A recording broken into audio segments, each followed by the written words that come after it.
Y le damos entonces continuidad a nuestro panel número 2 de protección integral de los niños, niñas y adolescentes en la implementación de los MASC.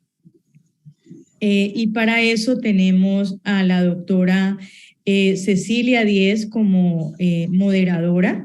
Ella es abogada especializada en Derecho de Familia y Derechos Humanos, diplomada en Conciliación Extrajudicial, debidamente certificada, es directora de la especialización en Derecho de Familia en la Universidad del Rosario y directora del eje disciplinar en Derecho Civil. Es conjuez de la Sala Civil de Familia del Tribunal Superior de Bogotá, agradeciéndole a ella y a la Universidad del Rosario por todo el apoyo en la difusión de este evento y por todas las enseñanzas y por hacer parte de este proceso. Agradecemos también a la doctora Patricia Rico, quien estará hablando sobre la mediación en Colombia para la prevención de la violencia escolar. Ella es antropóloga de la Universidad Nacional de Colombia con una maestría en Fundamentos y Organización Pedagógica. Es especialista en Relaciones Internacionales de la Universidad Jorge Tadeo Lozano. Es profesional certificada por la Universidad de Salamanca en España para el desarrollo de competencias emprendedoras en niños y jóvenes y se ha desempeñado como docente en diferentes universidades, actualmente la Universidad Sergio Arboleda en el posgrado de Derechos de la Niñez. Trabajo como jefe de programa de convivencia estudiantil para la competitividad Hermes desde hace 22 años con la Cámara de Comercio de Bogotá en programas de formación y en valores para planteles educativos de Bogotá y en la región. También invitamos a la doctora Andrea Acosta, ella es del programa Justicia Inclusiva de USAID. Ella nos estará hablando sobre el enfoque diferencial e interseccional en las estrategias de mediación escolar. Ella es trabajadora social con más de 10 años de experiencia en trabajo comunitario e implementación de estrategias para la construcción de paz a través de aplicación de métodos de resolución de conflictos con organizaciones de la sociedad civil e instituciones locales. El doctor Héctor Jiménez Esponda es de México. Él nos estará hablando sobre justicia restaurativa y los conflictos con adolescentes. Es licenciado en Derecho, maestro en impartición de justicia, maestro en juicios orales, especialidad en justicia penal para adolescentes. Es doctor en Derechos Humanos, certificado internacional en prácticas restaurativas. Tiene una especialización en el nuevo sistema de justicia penal para adolescentes, mediación, justicia alternativa, justicia restaurativa, prácticas restaurativas, programación neurolingüística, derechos humanos y formación docente, con 30 años de servicio en administración pública estatal. Y pues agradeciendo también al Centro de Mediación de México por su apoyo y participación. Y finalmente tenemos a la doctora Susana Alejandra Zambrano García, quien es abogada, es del Grupo de Coordinación de Autoridades Administrativas de la Dirección de Protección del ICBF. Viene en representación de esta entidad. Ella es egresada de la Universidad Nacional de Colombia con especialización en Derecho de Familia y estará contándonos un poco sobre la conciliación ante los defensores de familia y las facultades para el restablecimiento de derechos.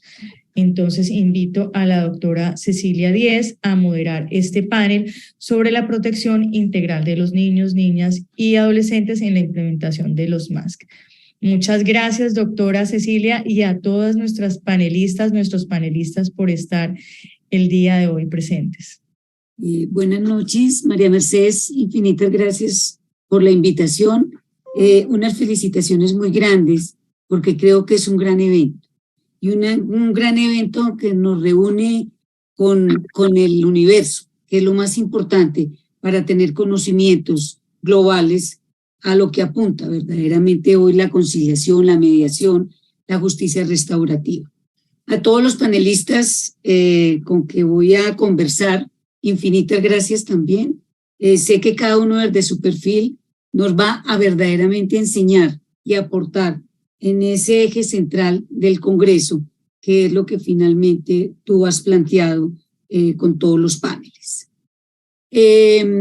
Yo quiero simplemente hacer una introducción pequeña de los temas a tratar con una presentación que les pido excusas y voy a compartir simplemente por un orden en aras de que nos enfoquemos directamente y todos tengamos aquella situación de saber qué es lo que vamos a conversar y por qué lo vamos a conversar. Entonces, creo que desde el mismo título del panel nos lleva a pensar en niños, niñas y adolescentes.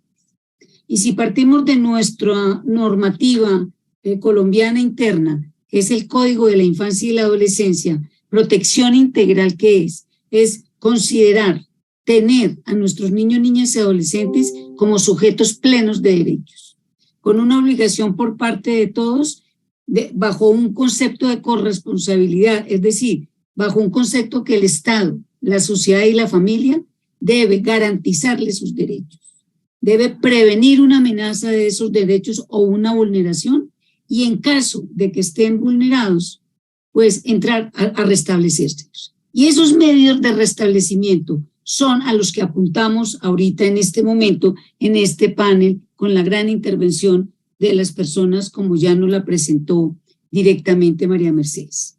Hoy en Colombia tenemos una ley que rige los mecanismos alternativos de solución de conflictos, que es la Ley 640 del 2001. Como ven, viene rigiendo años atrás. Pero a partir del 1 de enero del 2023 se deroga la Ley 640 y rige un nuevo estatuto de conciliación, que es la Ley 2220 del 2022. Entonces, vamos a tener una transición, pero conserva el lineamiento central, derogando algunas normas, pero de todas maneras siguen los mecanismos alternativos de solución de conflictos reinando, porque soy una convencida absoluta de esos mecanismos. ¿Y a qué nos vamos a dedicar en el panel? Nos vamos a dedicar a hablar de la conciliación extrajudicial, de la mediación y de la justicia restaurativa. Me parece que son tres grandes temas que al final se unen, como lo veremos a las 8:30 de la noche. Y empecemos con la conciliación. ¿Y qué es la conciliación? Un mecanismo alternativo para solucionar un conflicto que permite a las partes abordar sus propias diferencias haciendo uso de su autonomía, de su propia voluntad para disponer de sus derechos. Me parece que ahí es la esencia total de la conciliación. ¿Y es extrajudicial cuándo? Cuando se lleva por fuera de un proceso judicial. Por eso se llama extraprocesal o extrajudicial.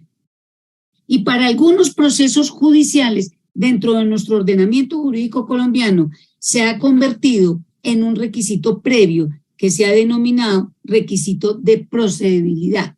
Y en niños, niñas y adolescentes, en custodia, en visitas, es obligatorio cumplir el mecanismo de la conciliación para luego poder ir a la vía judicial. La conciliación en nuestro ordenamiento se divide en extrajudicial y en judicial. La judicial dejémoslo a un lado, que es la que se hace dentro del proceso judicial, pero la extrajudicial se subdivide a la vez en dos clases: conciliación extrajudicial en derecho y conciliación extrajudicial en equidad. Y ahí marca la diferencia total. Eso es bien importante que lo tengamos en cuenta, pero igual cumple los mismos efectos. Creo que se restablecen derechos, se protegen los derechos de nuestros niños, niñas y adolescentes. Y si nos vamos para la conciliación extrajudicial respecto a niños, niñas y adolescentes, tenemos que la conciliación extrajudicial en derecho se puede celebrar, la pueden llevar a cabo ciertos funcionarios públicos en su calidad de servidores públicos en cumplimiento de sus funciones. Por ejemplo, los defensores de familia son conciliadores extrajudiciales en derecho en cumplimiento de sus funciones. Por eso se ha denominado conciliación extrajudicial en derecho institucional. La conciliación extrajudicial en derecho, celebrada ante centros de conciliación privados o públicos igualmente, como la Cámara de Comercio, que aquí tenemos una gran representante que me siento honrada, teniendo a la doctora Patricia Rico igualmente en este panel, y tenemos también las notarías. Los notarios tienen el perfil de conciliadores extrajudiciales en derecho por la ley 640, porque a partir del 1 de enero del 2023 se les permitió o se les va a permitir a las notarías y a los notarios crear sus propios centros de conciliación. Entonces, vemos que hemos avanzado, pero quería plantearles esto para llegar a esta diapositiva y decirles quiénes son conciliadores extrajudiciales en derecho en favor de niños, niñas y adolescentes.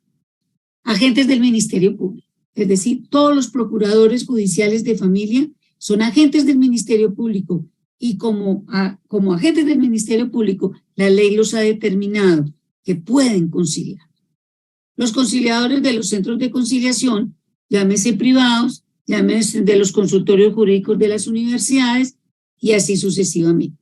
Los defensores de familia son funcionarios, como todos lo sabemos, pero para nuestros invitados especiales internacionales, son funcionarios que dependen del Instituto Colombiano de Bienestar Familiar, el ente central general en Colombia, cuya función y misión principal es la protección de los derechos de los niños. Entonces, estos funcionarios, en calidad de servidores públicos, tienen la misión de conciliar extrajudicialmente. Y tenemos un cambio a partir de la ley 2126 del 4 de agosto del 2021. Los comisarios de familia eran otros funcionarios que tenían el nivel, la calidad y la función de conciliar extrajudicialmente. Pero a partir del 4 de agosto del 2021 se les suprimió esa función. Ya no son conciliadores en aras de ¿qué? De que como son los funcionarios propios ante los cuales se debe llevar a cabo el trámite de una acción de protección por violencia en el contexto familiar, entonces allí en esa acción de protección fungen como jueces. Entonces, ¿qué quiso el legislador colombiano? Pues dedíquense a esa gran parte y le suprime las funciones de conciliadores. Los funcionarios y delegados regionales y seccionales de la Defensoría del Pueblo también tienen la calidad de conciliadores extrajudiciales en derecho. Las autoridades judiciales y administrativas en asuntos de familia, los notarios, como ya lo había notado, y el lugar de Colombia donde no existan todos estos funcionarios que ya les mencioné, podrán conciliar extrajudicialmente los personeros municipales y los jueces civiles y promiscuos de familia. ¿En aras a qué? A que todos, y como todos lo sabemos, todos, absolutamente todos, pues los conciliadores administran justicia transitoriamente. Y esto es la función fundamental de que debemos de tener claro todos aquellos que nos hemos dedicado a la conciliación, que creemos en la conciliación y que lo hacemos no solamente dando una ilustración, sino logrando que las partes analicen desde su propio corazón cualquier conflicto que pueda surgir y a partir de ese instante se hace viable la conciliación. Cuando tocamos los corazones de las personas para que dejen de lado cualquier enfrentamiento y piensen en el beneficio de un tercero o de ellos mismos y logremos verdaderamente llegar a ese acuerdo de voluntades. Dejando la conciliación extrajudicial en derecho, viene la conciliación en equidad. Y los conciliadores en equidad pueden conciliar. Y sus conciliaciones y sus actas tienen los mismos efectos. Prestan mérito ejecutivo y hacen tránsito a cosa juzgada. ¿Quiénes son? Aquella persona de la comunidad de un determinado sector que tenga alto servicio, alto perfil de congregar desde un punto de vista de servicio social y voluntario. Aquella persona que siempre se distingue dentro de una comunidad como el integrador, como el que facilita, como el que convoca, como aquella persona que verdaderamente sabe conversar y sabe llegarle a las personas. ¿Qué requisitos se le exige? Haber residido mínimo 2 años en esa comunidad donde vaya a ser conciliador. ¿Quién lo debe postular? Las organizaciones, tanto cívicas como sociales, comunitarias, son los que postulan porque son quienes conocen a ese personaje propio dentro de esa comunidad.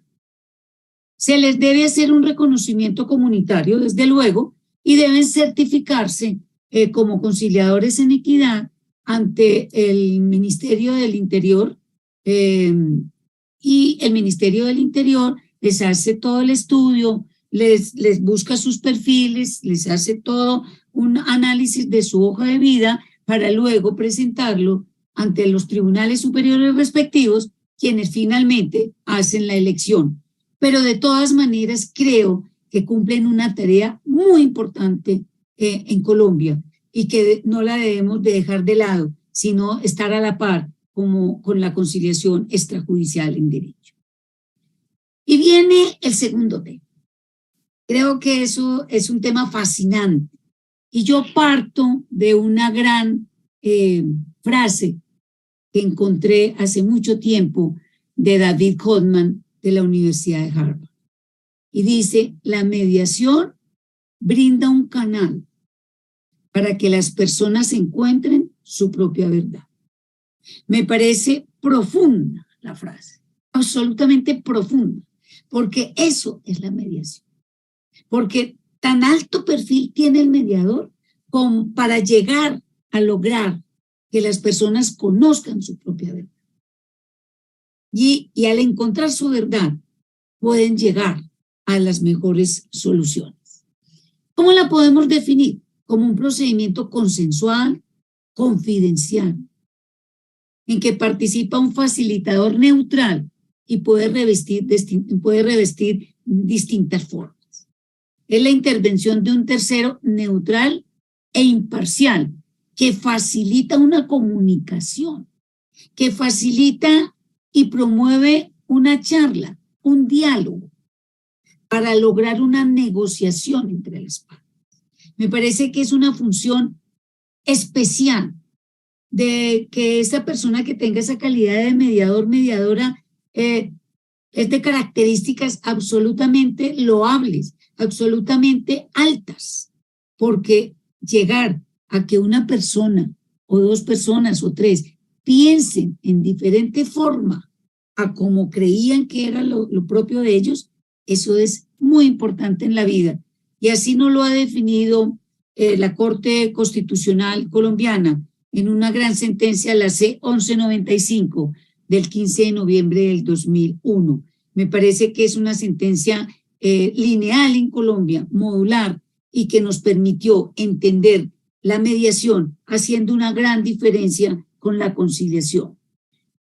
Siempre se ha sostenido que la mediación es un tipo de conciliación.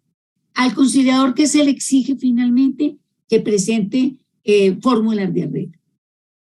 Al mediador no, porque el mediador cumple una labor de una libertad absoluta de corazón, que pienso que lleva a resultados mayores.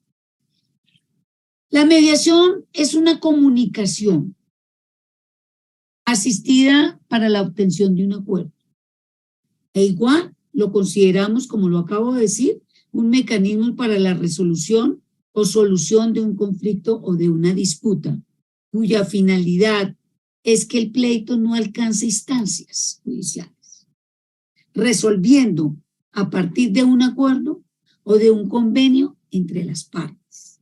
Es llegar al corazón, vuelvo y lo reitero, y por eso me emociono quizás cuando hablo de ello. Y el tercer punto, que estoy también fascinada teniendo al doctor Héctor Iván, es la justicia restaurativa. La justicia restaurativa en Colombia se ha implementado, querido doctor Héctor Iván, a partir de nuestro Código de la Infancia y de la Adolescencia, que fue expedido en el 2006, con vigencia en el 2007, y la vigencia estricta del segundo libro de nuestro código, que se denomina Sistema de Responsabilidad Penal para Adolescentes, inició su vigencia en Colombia el 15 de marzo del 2007 en forma gradual en todo Colombia. Empezó en las grandes ciudades y empezó también por Bogotá inicialmente. Pero marcó la diferencia. ¿Por qué marca la diferencia? Porque hoy el sistema de responsabilidad para adolescentes, su lineamiento central es la justicia restaurativa, a diferencia de la justicia retributiva que marca el sistema penal de adultos. Entonces, por eso creo que es la forma más viable, y nos vamos a fascinar escuchándolo, de la justicia restaurativa como medio para protección de los derechos de nuestros adolescentes, en su aplicación y en su entendimiento profundo, porque no es fácil de entenderla, porque es aquella justicia tripartita, pero que igual usted nos va a ilustrar. ¿Y qué propende? Porque el conflicto que se genera con el delito cometido se solucione de manera constructiva con los tres actores, con el ofensor, con la víctima y con la comunidad. Entonces, me parece que tiene unas grandes características y que igual no sigo hablando porque quito tiempo a tan bellos perfiles. Y nos hacemos una pregunta, querido doctor Héctor Iván. ¿Qué se logra en materia de adolescentes con la justicia restaurativa? Entonces, me parece que eso es bien importante, que se asuma la responsabilidad ante una comunidad y que la víctima acepte, pero para eso se necesita una capacitación, una formación para que en esa misma forma pueda lograrse. Ay, ¿qué pasó acá? Perdónenme un segundito que no entiendo por qué no me pasa. Ay, ¿qué pasó? No sé por qué no me pasa. Perdónenme un minutico. Bueno, yo creo que lo que hacía falta no es problema. Sí, no sé por qué, porque lo que hacía falta es simplemente llegar a que la conclusión del panel con la doctora Andrea, que también pues es nuestra trabajadora social, que de esa formación amo los grupos interdisciplinarios, nos va a aportar desde el punto de vista de la mediación, que es muy importante, y va a haber un complemento con la doctora Patricia. Y nos queda la gran intervención de la doctora Susana Zambrano. La doctora Susana Zambrano, como ya lo dijo María Mercedes, es funcionaria de una gran dependencia del Instituto Colombiano de Bienestar Familiar, que es la coordinación de autoridades administrativas. ¿Qué es la coordinación de autoridades administrativas? Toda aquella dependencia que dicta línea técnica a esos grandes funcionarios que son los defensores de familia, que entre sus funciones está la de conciliación extrajudicial. Y por lo tanto creo que es bien importante el tema en este momento de la intervención de la doctora Susana. Yo los invito a los 4 panelistas que si prendemos la cámara en aras de iniciar nuestro diálogo y por lo tanto aprovechar el tiempo que nos han designado para enriquecer cada tema y lograr el fin que se quiere con el Congreso. No sé, la doctora Susana, que la veo conectada, y la doctora Patricia, ya, la doctora Patricia y la doctora Andrea tiene su cámara apagada, pero bueno, quisiéramos más tardecito que si la pudieras prender, sería maravilloso. Yo voy a empezar con la doctora Patricia Rico. Me parece que el tema de la mediación nos da entrada general a este panel, diciéndole, querida doctora, desde su perfil, desde su excelente formación, pero sobre todo desde su experiencia en la con su trabajo en la Cámara de Comercio, ¿cuáles son las nuevas formas de violencia en la escuela? Que desde la mediación se ha identificado en este periodo, sobre todo que marcó en el universo en pleno nos marcó, que es la pandemia, pero sobre todo en el periodo de la pospandemia. ¿Cuáles son ese tipo de violencias, doctora, que se han identificado? Bienvenida, me siento complacida y les cedo el uso de la palabra.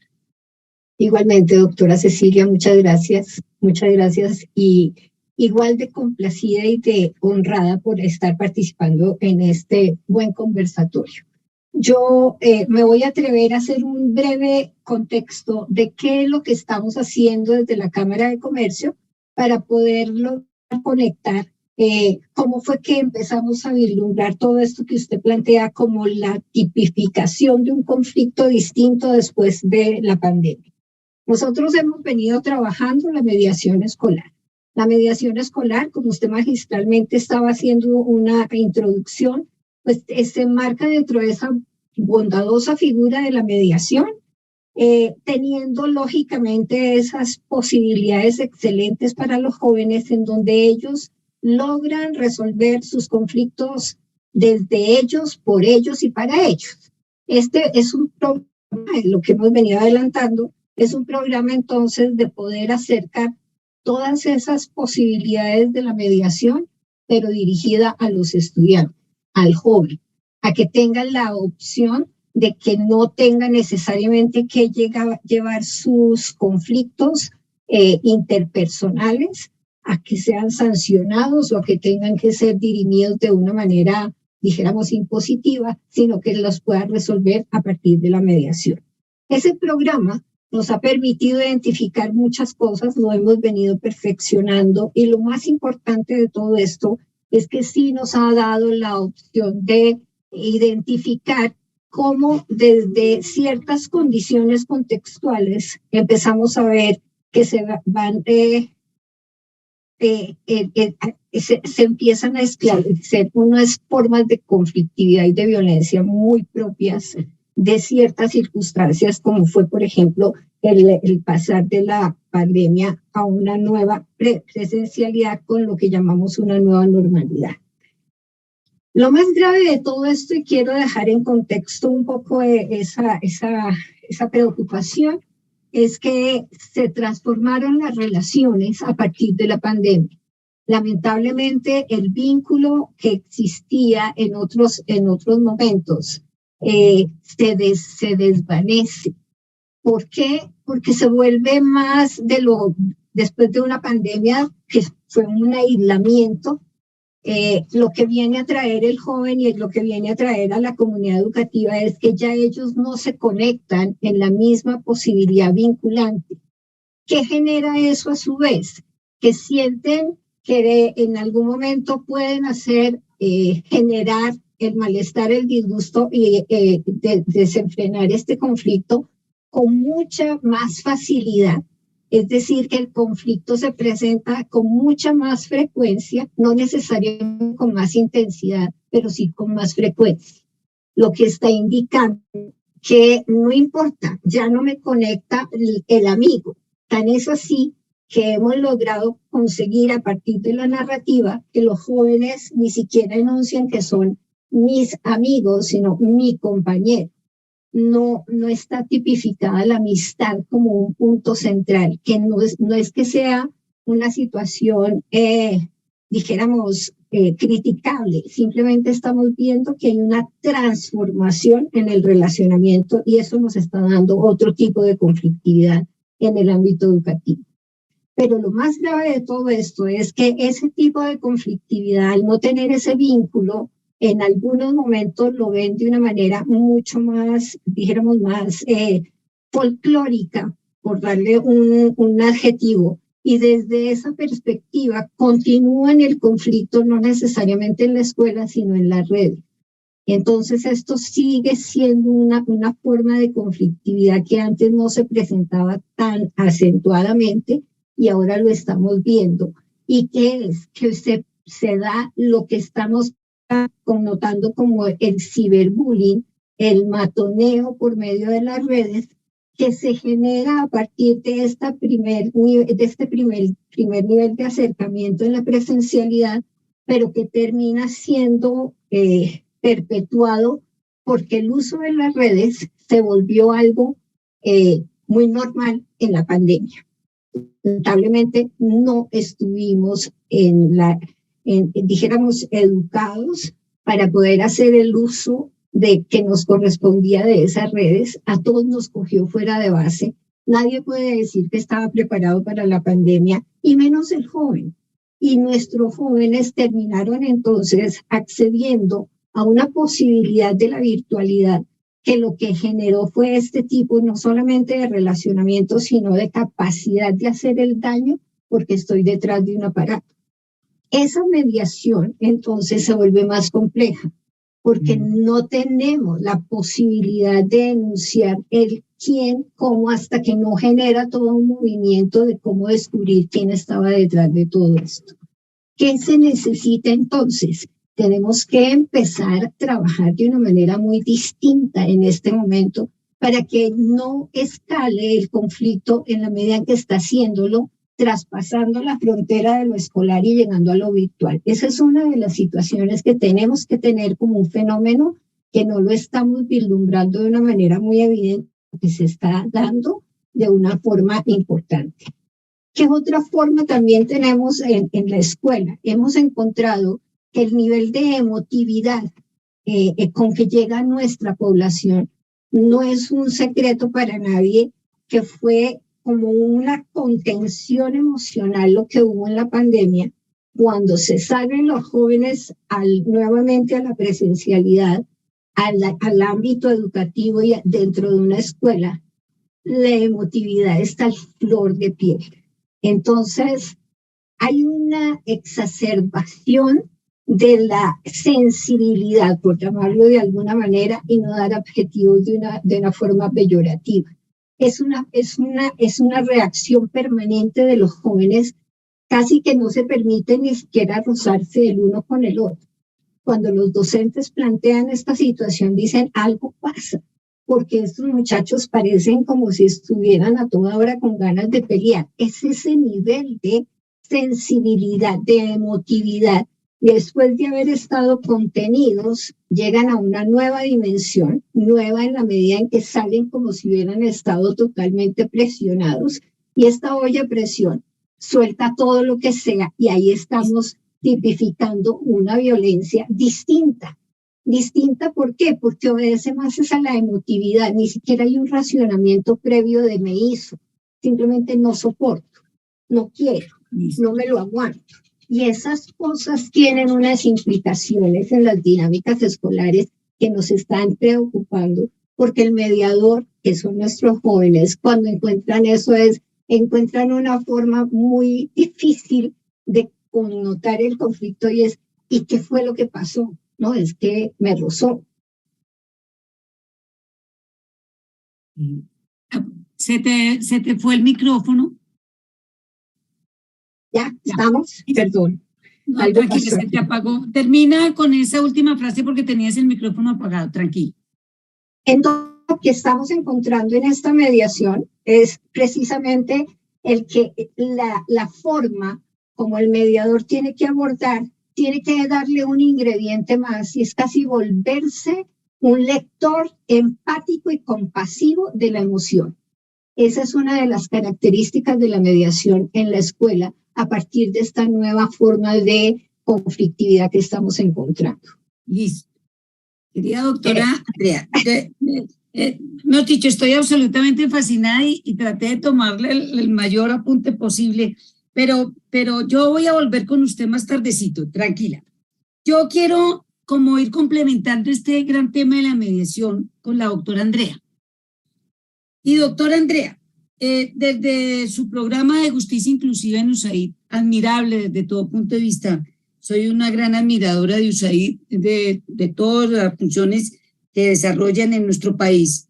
¿Cuál ha sido su experiencia en mediación escolar, teniendo como base, teniendo en cuenta los enfoques diferencial e intersectorial? ¿Qué nos puede usted comentar al respecto? Bienvenida, es un placer compartir y te cedo el uso de la palabra. Bueno, muchas gracias y una buena noche también. Si llego a tener algún problema de conectividad, me avisan, por favor, porque una de las cosas que pasa en Tumaco, donde yo vivo, es que la conectividad no es la mejor. No te Pero preocupes. bueno, vale, lo que quiero es contarles mi experiencia. Yo tuve para mí un gran regalo de la vida, una oportunidad, y es venir hace 3 años a vivir al Pacífico Nariñense y reconocer un panorama absolutamente nuevo para mí, una cultura maravillosa, cálida, que te recibe con muchísimo amor, que te acoge, donde sientes la alegría en cada espacio y donde ves también de pronto muchos sueños por allí guardados, por allí como con una esperanza de que surjan.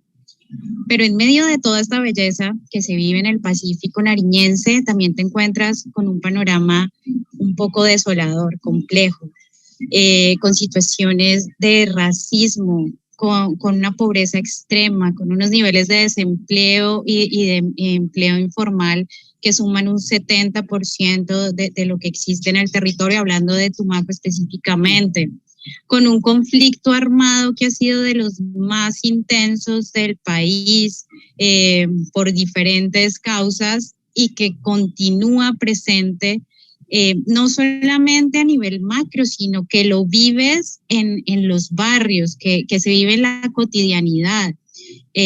Unas situaciones de derechos vulnerados que van desde la falta de acueducto o de agua potable.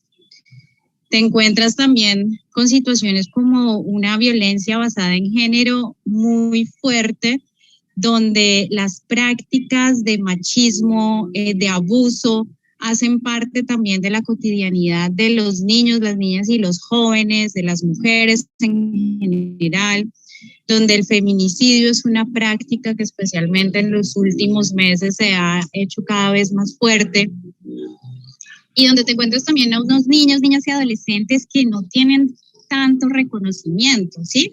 Que se ven como con menos valor, que tienen una falta de oportunidades. Estamos hablando de que la gran mayoría de ellos al terminar el colegio no saben qué va a pasar, no hay muy pocas oportunidades de que puedan acceder a una educación universitaria. Y que han vivido el conflicto de manera directa o indirecta y que lo siguen viviendo hoy en sus barrios, donde encuentran grupos al margen de la ley todavía presentes, donde encuentran fronteras invisibles, donde todavía digamos que se maneja todo desde estos grupos que aún siguen allí presentes. Entonces como que en medio de este panorama uno dice, bueno, ¿por dónde? ¿Qué pasa con estos niños, niñas y adolescentes? Entonces, ¿qué pasaría con una niña afro, mujer?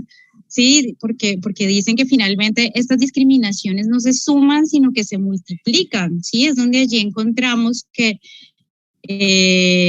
esta diferenciación se hace cada vez más compleja, donde todo está unido en una misma niña, y voy a hablar de como desde un ejemplo que ha sido como importante para mí, que me ha marcado. Entonces, imaginémonos a Nelly. Nelly es una joven que vive en Tumaco, que ha crecido en Tumaco, que siempre ha estado acá, y sus padres no tienen empleo, vive con sus 3 hermanas, vive en un barrio que se llama el 11 de noviembre, donde efectivamente son los grupos al margen de la ley quienes manejan todo lo que allí ocurre. Es una niña que estudia en un colegio que se llama Iberia, donde en los últimos años han asesinado a 16 estudiantes a la salida del colegio.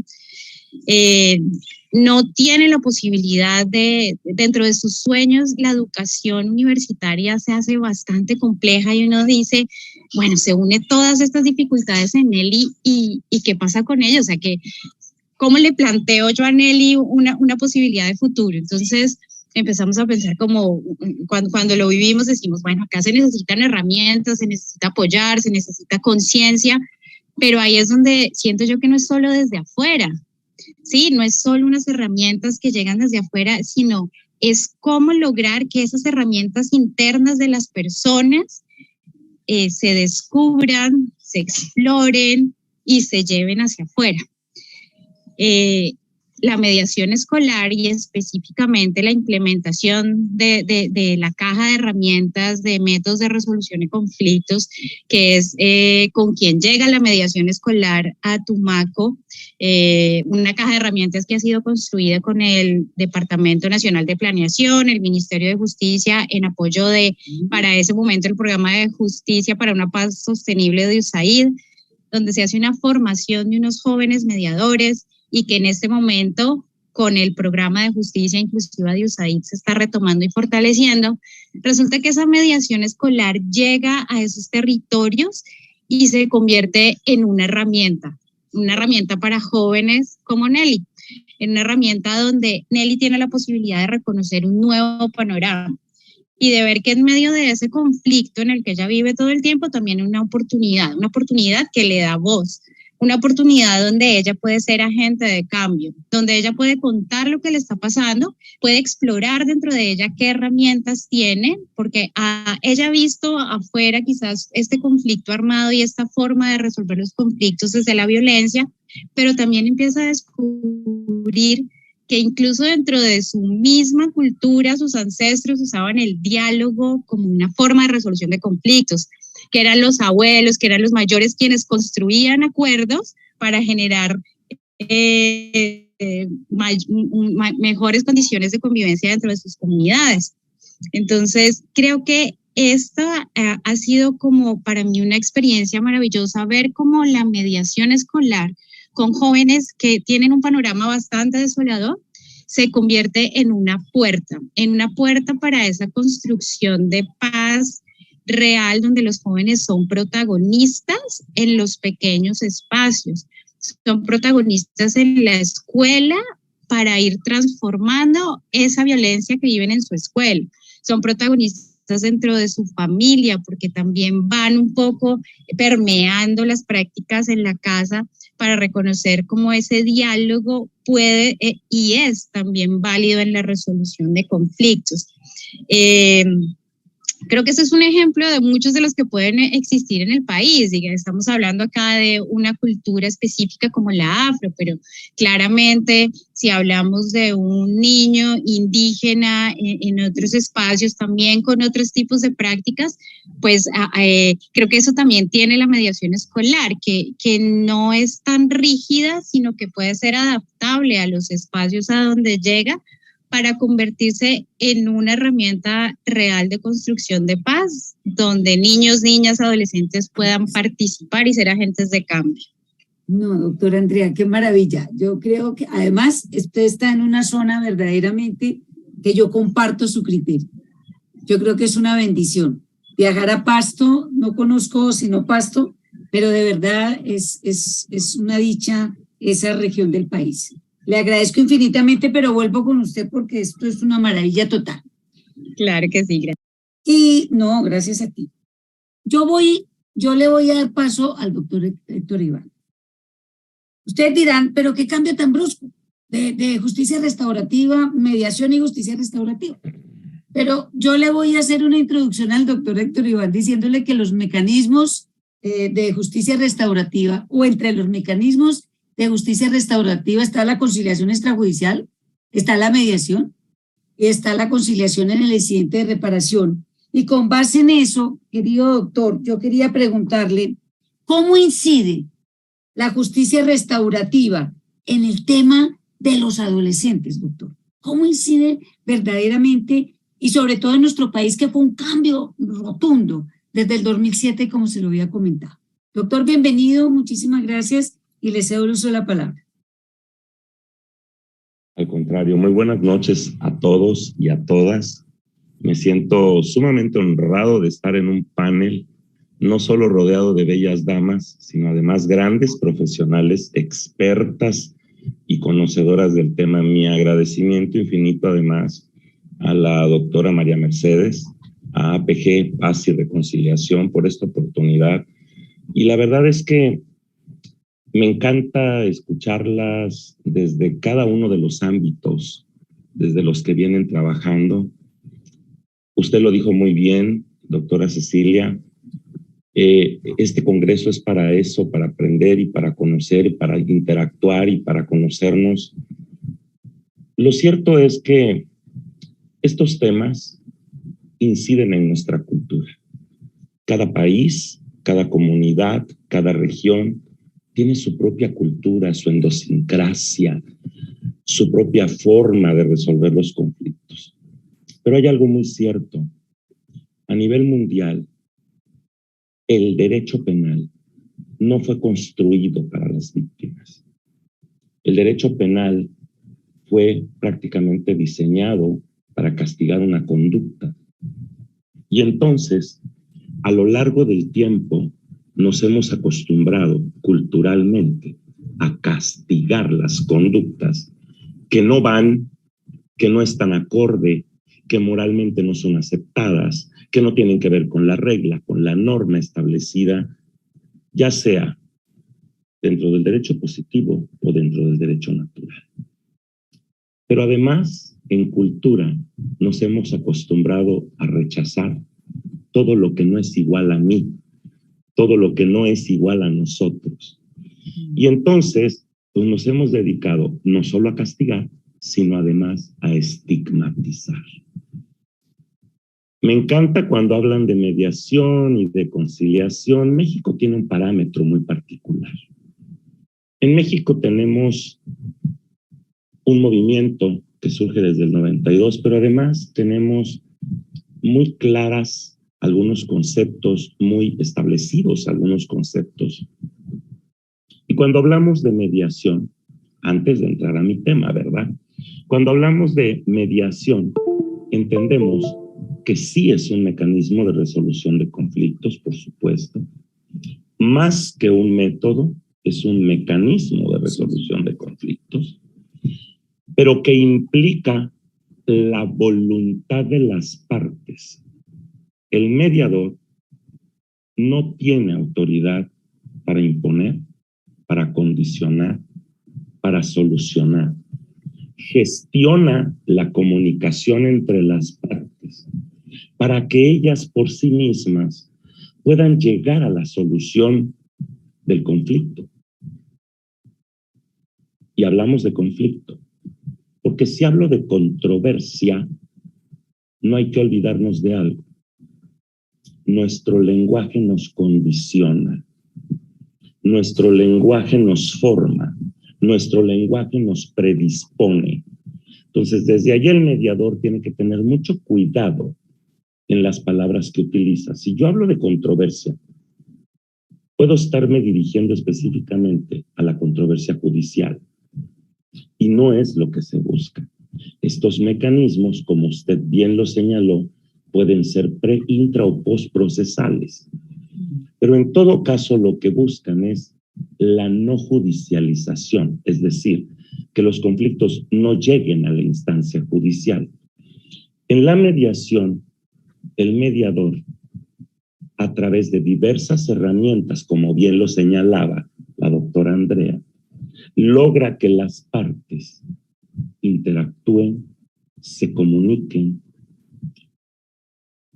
pero de una forma distinta a la que están acostumbrados, en un espacio distinto al que están acostumbrados, en un espacio seguro, neutral, de respeto.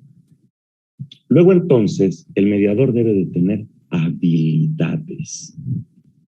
Cuando hablamos de conciliación, en la conciliación, el conciliador puede, no está obligado, puede sugerir, aportar alternativas. Y aquí entran muchos contextos y discusiones, porque pareciera ser que este puede aportar nos ha dado la facultad de decir, es que yo creo que desde aquí, porque de acuerdo a la ley usted puede hacer y entonces tendríamos que. No hay que olvidarnos que cuando hablamos de conciliación, a nivel mundial, es tal vez lo único que se conocía dentro de todas las legislaciones. Estábamos familiarizados con una conciliación. Pero hoy la conciliación de la que tendríamos que estar hablando es una conciliación metodológica, diferente, una conciliación basada en una filosofía. con una forma diferente, ya no la conciliación empírica, sino profesional, especializada, siguiendo pautas que si no las cumples, no vas a lograr el objetivo. Ojo, me parece que esta es una parte de privilegio que pueden tener las personas cuando llegan a la conciliación, después de no poder solucionar por sí mismas, entran a la conciliación. Y en conciliación, desde el parámetro de su participación, pero sobre todo de lo que se ha dicho dentro de la sesión, puede sugerirles o aportarles alguna alternativa de solución. Me gusta mucho cuando hablamos de temas como la justicia restaurativa. Y la justicia restaurativa, lo señaló usted muy bien, es una teoría diversa de justicia, una nueva filosofía que sale de lo que es la justicia distributiva, la justicia retributiva, y pasamos a una justicia restaurativa.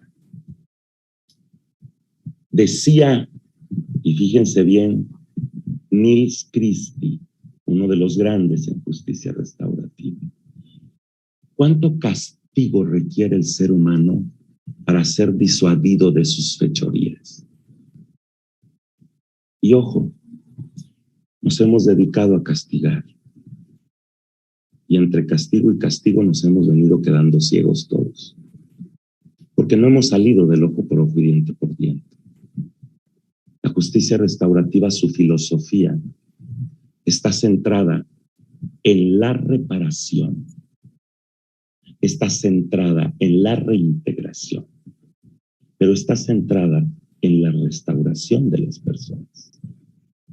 Por eso hablamos de víctima, por eso hablamos de ofensor y por eso hablamos de comunidad. Pero es que en el derecho tradicional, en nuestros sistemas de derecho, nos quedamos castigando al ser humano lo más cruelmente posible sin haber entendido qué lo llevó a cometer el delito. Y en ese castigar dejamos de lado a la víctima y dejamos de lado a la comunidad sin entender que el delito no solo genera víctimas directas, sino además víctimas indirectas, víctimas primarias, víctimas terciarias, secundarias, que el delito produce un daño colateral que nos afecta a todos. Es muy fácil hablar para el ciudadano. Robaron en la esquina de la casa. Pues si robaron en la esquina de la casa, ya te está afectando. Porque a la larga todos vamos a ser afectados por ese robo. Lo peor de todo va a ser si efectivamente ese robo fue cometido por alguien de la propia cuadra. Y no lo sabíamos. Pero además el derecho no nos daba la oportunidad de participar, y mucho menos a la víctima. Cuando usted me pregunta cómo incide la justicia restaurativa en los adolescentes, para mí, en lo personal, es precisamente lo que decía Nils Christie. Perdón. Si yo me quedo castigando la conducta del adolescente, castigándolo a él, haciéndolo sufrir, estigmatizándolo, discriminándolo, separándolo, minimizándolo, ese adolescente al paso del tiempo se convierte en un adulto violento, resentido, agresivo, que va a responder a la forma en cómo el sistema lo trata.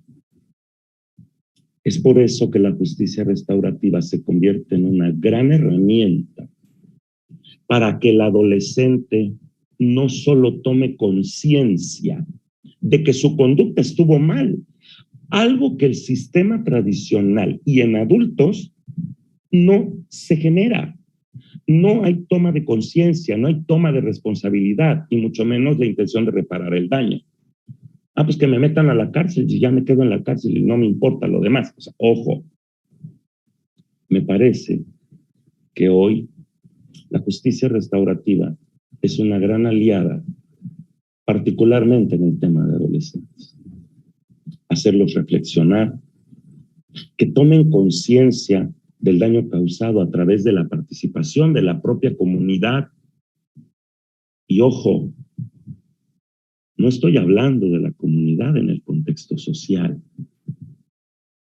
Estoy hablando de la comunidad a la que nuestros grandes autores se han referido, a la comunidad afectiva, nuestra familia, padres, nuestras figuras de autoridad, nuestros afectos, todos aquellos de los que nos importa qué piensen de nosotros. Y algo decía la doctora Andrea, esta necesidad que particularmente el adolescente tiene de encontrar identidad, pertenencia, aceptación, reconocimiento, legitimación. Me voy a oír muy romántico. Amor, ternura.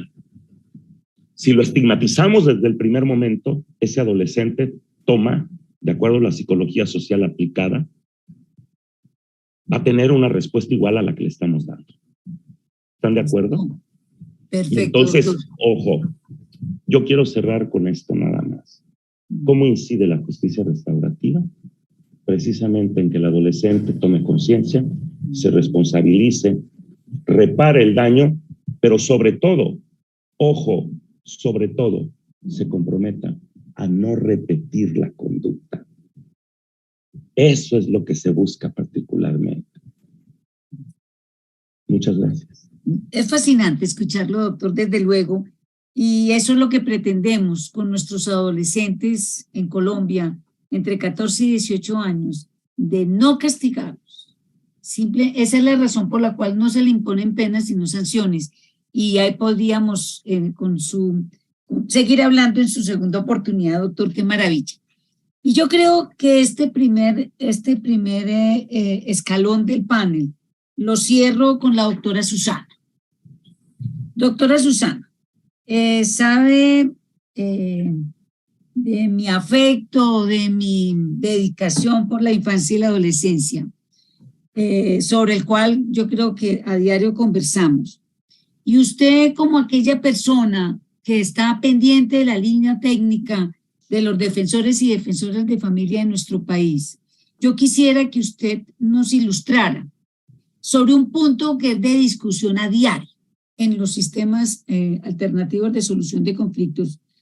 ¿Se puede realizar una conciliación extrajudicial para regular una custodia de un niño, de una niña, de un adolescente en favor de un tercero diferente a su papá y a su mamá?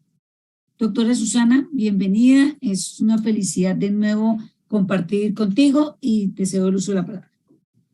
Bueno, muchísimas gracias, doctora Cecilia. Muy buenas noches para todos. La alegría es para mí poder compartir este espacio tan enriquecedor y que seguro nutrirá muchísimo el ejercicio que hacemos desde la coordinación con todos los defensores y defensoras y los equipos técnicos interdisciplinarios de nuestro país. Bueno, para hacer una pequeña introducción a la pregunta que nos haces, que efectivamente es del diario, quisiera retomar un poco de tu presentación, cómo debemos reconocer a las autoridades administrativas que restablecen derechos de los niños, niñas y adolescentes. Y bien mencionabas, doctora, que existen los defensores de familia, las defensoras de familia y los comisarios y comisarias que actúan cada uno de ellos bajo las competencias legales que les estableció el legislador colombiano. Puntualmente hablando de la conciliación, como bien lo manifestó la doctora Cecilia, pues tenemos una norma del año pasado, Ley 2126 del 2021, que da la competencia para conciliar, pero en materia subsidiaria a los comisarios de familia. Pero siguen siendo autoridades para restablecer los derechos de los niños, niñas y adolescentes. Luego desde ya manifiesto que son autoridades muy importantes en nuestro país y que tienen facultades especiales y sobre todo muy importantes para poder hablar del restablecimiento de derechos de los niños, niñas y adolescentes. Dentro de esos trámites encontramos las conciliaciones, que las encontramos en los trámites de atención extraprocesal, pero debo decir que son muchos los caminos para restablecer los derechos de los niños, niñas y adolescentes. Y esto es importante reconocerlo porque debemos saber cómo estas autoridades tienen, si me permiten, varios caminos, varias opciones, dependiendo del derecho que se encuentre vulnerado, amenazado, que esté inobservado, para poder decir, vamos a tomar este camino para garantizar y materializar ese derecho. Uno de esos es la conciliación, que es el tema que nos trae a este espacio. Bien, dicho esto, sabiendo que es un trámite para restablecer los derechos de los niños, niñas y adolescentes, que lo ejercen estas autoridades facultadas para conciliar y los comisarios, quiero decir y quiero mencionar sobre la importancia y la diferencia un poco de estas autoridades administrativas. Y esto es porque en todos los trámites que se adelantan ante estas autoridades, además de ser conciliadores, son autoridades para restablecer derechos. Y esto les impone un ejercicio adicional, si me permiten, tener una lupita en cada trámite que ellos presiden para ver si ese trámite está afectando los derechos de un niño o si está respetando los derechos de un niño. Luego siempre en su ejercicio vamos a ver cómo van a tener esa lupa de prevalencia de derechos, de interés superior y de protección integral, que es un diferencial y diríamos sucede con todos los conciliadores bajo ese principio de corresponsabilidad, pero especialmente con nuestros defensores y defensoras y comisarios y comisarias de familia. Bueno, entonces para entrar a la pregunta que nos hace la doctora y entendiendo que el defensor va siempre a tener esa miradita especial, lo primero que hay que señalar es que para la autoridad administrativa que tiene facultad para conciliar, siempre va a ser importante la asistencia de ambas partes.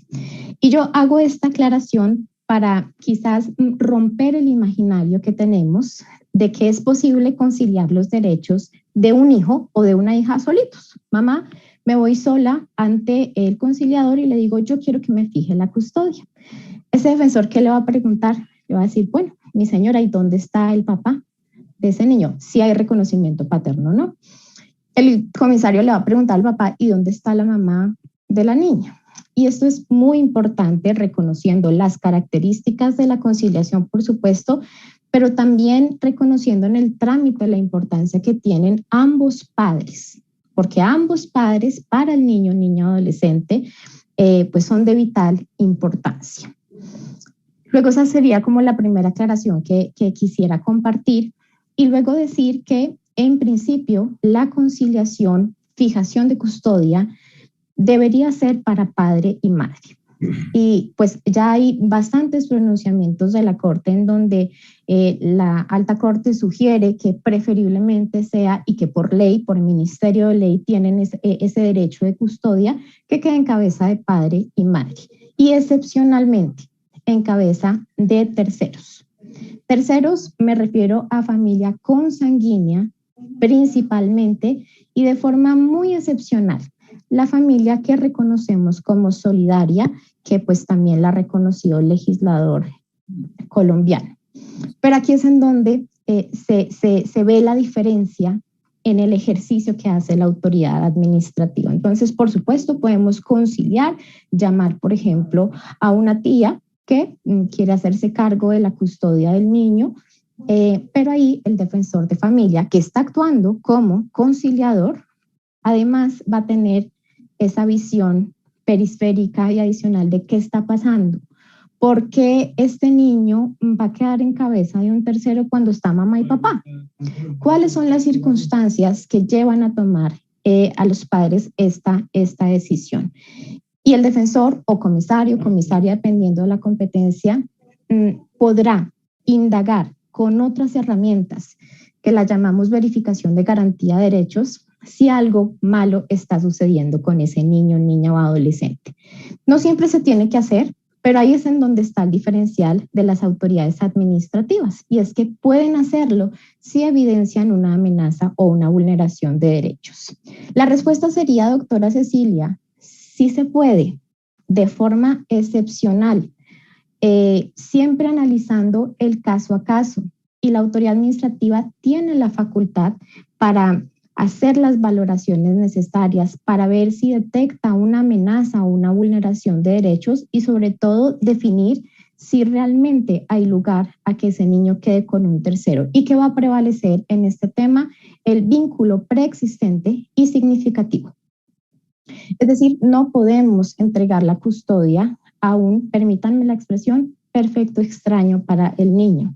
Siempre tiene que ser un referente afectivo para el menor de edad, un referente afectivo para la familia, y la relación tiene que ser preexistente. Si no hacemos eso, estaríamos generando una situación de vulneración de derechos que, por supuesto, la autoridad administrativa va a evitar en todo momento, y, como les digo, dará lugar a hacer la verificación de garantía de derechos, que abriría otra ruta para restablecer los derechos de los niños, niñas y adolescentes, que sería el proceso administrativo de restablecimiento de derechos. Luego, los defensores y comisarios tienen todas las herramientas para o bien adelantar una conciliación que respete los derechos de los niños, niñas y adolescentes con estos criterios que ya he compartido, o adelantar una verificación de garantía de derechos, abrir un proceso que es un proceso muy especial, es un proceso del cual se hacen parte de forma muy especial los defensores de familia y los comisarios, una norma muy especial que lo regula, y van a tratar de restablecer todos los derechos vulnerados. Dentro de esos, encontrar las razones por las cuales un padre o una madre no quiere tener la custodia de su hijo, y si se la está entregando a un tercero sin ningún tipo de vínculo. Y tomar decisiones finalmente en el marco de ese proceso, que finalmente será para buscar familia garante de derechos. Listo, doctora Susana. Pues el tema da para mucho, porque pues es como yo siempre he dicho, los defensores tienen dos sombreros, que es uno como conciliador extrajudicial en derecho y otro como autoridad administrativa. Y siendo autoridad administrativa, pues también tienen la competencia de conciliación dentro del proceso administrativo, pero me parece que nos ha ilustrado grandemente desde el punto de vista de la custodia hacia un tercero, pero con unos referentes especiales.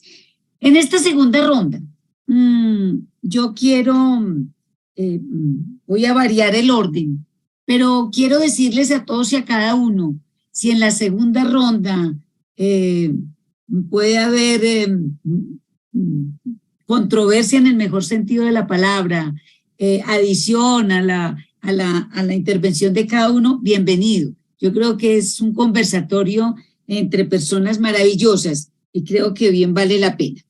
Y quiero iniciar con la doctora Andrea. Doctora Andrea, usted nos aportó algo muy importante y nos dice, pues lo que más se detecta en esa región es la violencia avanzada en género, son aquella situación de los niños, niñas y adolescentes que no se sienten reconocidos ellos mismos, y que la mediación escolar, en su criterio, se convierte en una fuerza de paz. Eso me pareció profundo, esa expresión me pareció profunda, y en una fuerza de paz con un perfil hacia un futuro, siendo protagonista el propio niño, niña o adolescente. Con base en ese gran aporte suyo, yo quería preguntarle, ¿cuáles son los retos, y especialmente en su región, para la mediación escolar en esos territorios con diversidad étnica y cultural? Que me parece bien importante, porque ahí sí tenemos un concepto general con su gran experiencia, doctora. Bienvenida. ¿Tienes el micrófono? Vale. Listo. No, mil gracias. Sí, yo creo que la mediación escolar en este panorama tiene muchos retos. Hay unos retos que se entrarían más en el orden quizás nacional o incluso distrital, y es cómo validar la mediación escolar como una forma de resolución de conflictos al interior de los colegios, pero también como un ejercicio donde estos niños, niñas, jóvenes se convierten en esos agentes transformadores. Es como ese juego de que estas prácticas que se hagan en los colegios sean reconocidas también por los adultos y por las instituciones, ¿no? No solamente como un ejercicio de qué lindo resuelves conflictos, sino como un ejercicio pedagógico que va mucho más allá, donde el hecho de aprender a escuchar, donde el hecho de reconocer que a pesar de eso que está ocurriendo afuera y que pareciera imposible de transformar, porque creo que es lo que pasa con muchos de los jóvenes que viven acá y es, bueno, pero esos conflictos que están ocurriendo en mi barrio, finalmente yo no tengo ninguna incidencia, yo no puedo hacer nada. Entonces, creo que es validar esas prácticas que ocurren. Pero un reto grande es mantener esa motivación, es que estos jóvenes a través de su ejemplo continúen realizando prácticas de mediación que permitan poco a poco ir generando unas transformaciones en las personas más cercanas y a futuro quizás un cambio cultural más grande, sin que desistan, porque no es fácil luchar contra la corriente de alguna manera, porque en estos espacios la mediación se puede convertir en un ejercicio que le quita, por decirlo así, que le resta espacio a los otros, ¿no? Y podría ser pues un ejercicio agotador también, pero creo que por ahí van los retos, es cómo apoyamos la mediación para que pueda realmente seguir irradiando y transformando a nivel cultural la manera de entender el conflicto, que pueda seguir siendo una oportunidad para generar unos diálogos que son con ese otro, ¿no? Porque pues nos han enseñado a hablar con el que es parecido a mí, pero lo difícil realmente es dialogar con ese otro, con el que no estoy de acuerdo. Por allí siento yo que irían esos retos un poco de la mediación escolar en estos contextos específicos, y también creo que lo decía hace un rato y es retomar las prácticas ancestrales que existían en estos territorios. Sería una manera como de conectarnos con las culturas, de entender finalmente que estos ejercicios no son algo nuevo, sino que realmente son un ejercicio de recuperar las tradiciones que existieron en algún momento y que esto también puede ser válido. Yo creo que es por allí, ¿no? Como dando ese protagonismo desde arriba a niños, niñas y jóvenes, y que también ellos desde abajo, desde su cotidianidad, se sientan protagonistas. Doctora Andrea, y con relación a las diferentes etnias que pueda encontrarse en esa región, ¿es fácil retomar el tema de la mediación? ¿Con esas comunidades específicas? Sí, quizás, bueno, en Tumaco tenemos una mayoría de población afro, en un gran porcentaje, y alguna población indígena, que bueno, quizás no está en Tumaco tanto, pero en unos municipios muy cercanos sí. Pues como sabemos de alguna manera en Colombia, las comunidades indígenas han hecho un ejercicio de mantener mucho más este tipo de prácticas. Entonces, quizás es un poco más sencillo, pero de alguna manera también en Tumaco existe un ejercicio por reconocer a los decimeros, por reconocer a las parteras, por entender qué hacían los abuelos. En Tumaco la vecina es la tía, ¿no? Tú te refieres, los niños se refieren a la amiga de su mamá o la vecina como la tía, y eso tiene que ver con que podían intervenir en sus conflictos, ¿no? Quizás en ese momento ellos no tenían el poder, ¿no? El poder lo tenían adulto, pero de alguna manera el ver cómo eso que hacían los adultos en su época, ahora lo pueden hacer también ellos desde su papel de jóvenes, es una oportunidad, yo creo, es como ir recuperando esas prácticas que siempre han existido. No, maravilloso, maravilloso. Y yo le invito a que de pronto más tarde tengamos tiempo de 2 o 3 preguntas por parte del público. Entonces le pido que nos acompañe. Doctora Susana, usted toca un tema que queda planteado, pero quiero como aterrizarlo un poquito. Y usted nos dice que primero que la conciliación extrajudicial, por medio de la conciliación se pueden restablecer derechos y comparto perfectamente ese tema. Y que es un medio que integra la protección integral de los niños, niñas y adolescentes, como lo dije en la introducción, que es considerar los sujetos de derechos, garantía de derechos, prevenir amenaza o vulneración y o restablecer en caso de vulneración. Entonces yo quisiera como que usted nos complementara, ¿qué pasa si no hay acuerdo, pues desde luego en la conciliación entre las partes y los derechos de los niños, niñas y adolescentes, por razón del no acuerdo, pues no fueron definidos? ¿Qué puede pasar allí y cuál es la vía que tomará un defensor o una defensora de familia? Muchísimas gracias. Bueno, doctora Cecilia, esta es otra de las preguntas recurrentes y creo muy importantes para hablar de esa materialización de la garantía de los derechos de los niños, niñas y adolescentes, porque como inicié la explicación, hay muchos caminos para restablecer derechos. Y qué tan bueno sería que aquellos que se pueden restablecer por medio de la conciliación, pues pudieran ser definidos siempre de esa manera, siempre por medio del acuerdo de las partes, un acuerdo que siempre vaya a garantizar el principio tan importante del interés superior del niño, niña, adolescente. Pero sabemos que eso no siempre pasa. Y también es otra de las posibilidades que surge de este mecanismo alternativo de solución de conflictos y que también da paso a acceder a la justicia ordinaria. Entonces, esto es algo que se presenta comúnmente también ante los defensores de familia, las defensoras y los comisarios cuando asumen la competencia en virtud de esa competencia subsidiaria. ¿Qué tiene que hacer un defensor de familia, un comisario de familia? Agotar el trámite conciliatorio en virtud de la legislación vigente, en ese momento todavía la ley 640 del 2001 y posteriormente la ley 2220 del 2022.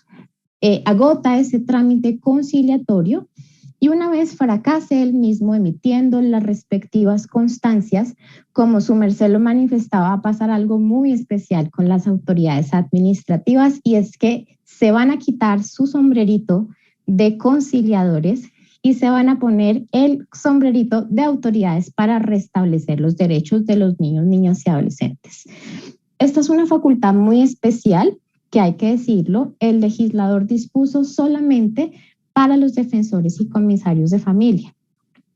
Los otros conciliadores no tienen esta facultad, que es la de propiamente fijar las obligaciones provisionales por medio de resolución motivada.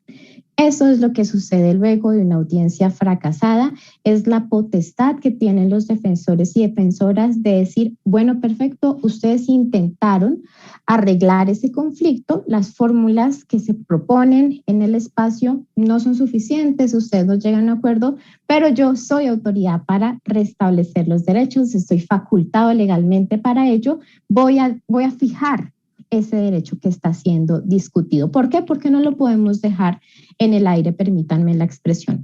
Hay que definir el derecho puntualmente, visitas, alimentos y custodia, así lo establece el artículo 52 del Código de la Infancia y la Adolescencia, el párrafo 3º, y de esa manera la autoridad no va a dejar que ese derecho quede sin definir.